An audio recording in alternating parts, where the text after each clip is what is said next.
کابل کې له مشکوکو کسانو څخه د سمپلګرۍ لپاره د نورو روغتونونو ترڅنګ افغان جاپان یوازینی روغتون دی چې د کرونا ویروس برخه کې خدمات وړاندې کوي. خو دغه روغتون ته یو شمېر راغلي کسان شکایت کوي چې روغتون کې خدمات سم نه دي او دوی سره ډاکټران سم چلند نه کوي.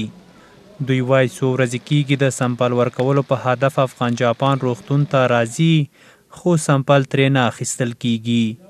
ډاکټران مراجعین په یوه او بله بهانه رخصتوي او دوی هم مجبوریږي څو له سمپل ورکولو پرته بیرته خپلو کورونو ته ستانه شي.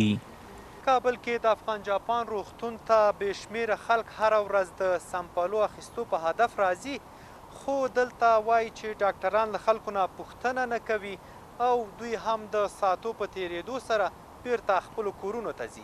سابق خوب بود تا حالا دکتر صاحبا میگن قسم خلاص نسبت به سابق خدماتشان خوبتر نیست فعلا.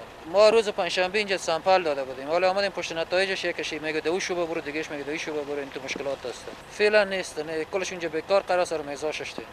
په ورته مهال د افغان جاپان روغتون مسؤلین وایي چې دوی ټول سهولتونه او تجهیزات لري او د هیڅ ډول امکاناتو ستونزه نه لري. دوی همداراز د مراجعینو ستونزې نه ردوي او وایي چې ځینې مراجعین د سمپلونو د نتایجو د ځنډ له امله شکایت لري، خو زیاتوي چې د نتایجو د اعلانېدو مسؤلیت د دوی نه بلکې د مرکزی لابراتوارونو ده.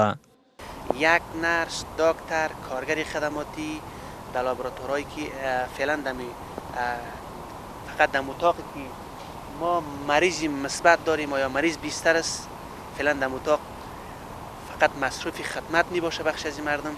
کسانی که شکایت میکنه او فقط تنها از نتیجه لابراتواریش چی داره مشکل داره که نتیجه لابراتواریش مشکلش مربوط میشه به لابراتوری مرکز. په ورته مهال د عامه روغتیا وزارت هم په ځینو روغتونونو کې د ټیسټ کیټونو نشتوالی تاییدوي، خو وایي چې د روغتیا نړیوال سازمان به 15,000 کیټونه د دوی په اختیار کې ورکړي او دوی هم هیله لري چې له نورو لارو 100,000 کیټونه ترلاسه کړي. امیدواری های زیادی است که بتونیم حتی در حدود 100,000 به دست بیاریم که انشالله مشکل ما از این بابت مرفوع خواهد شد. امروز با رسیدن 5,000 پس فردا هم 3,000 کت دیگه از یک منبع دیگه به دسترس ما میرسه.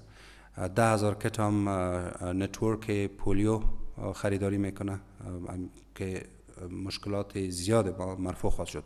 په ورته وخت کې افغان جاپان روغتون کې د امکاناتو نشتوالي په تړاو د ډاکټر یوسف اریوبي د کورنۍ غړو تر شکایتونو شاوخوا یوه اونۍ وروسته د عامه روغتیا وزارت د اریوبي د کورنۍ ټول غړي د ټیسټ او معایناتو لپاره د دارالمان ماڼۍ د تجرید مرکز ته انتقال کړل. د کرونا ویروس د تشخیص مرکزونو او روغتونونو کې د امکاناتو نشتوالي په تړاو نیوکې داسې مهال دي چې دا مهال په هیواد کې د کرونا ویروس د مثبتو پیښو شمیر تر 0 اوښتی دی.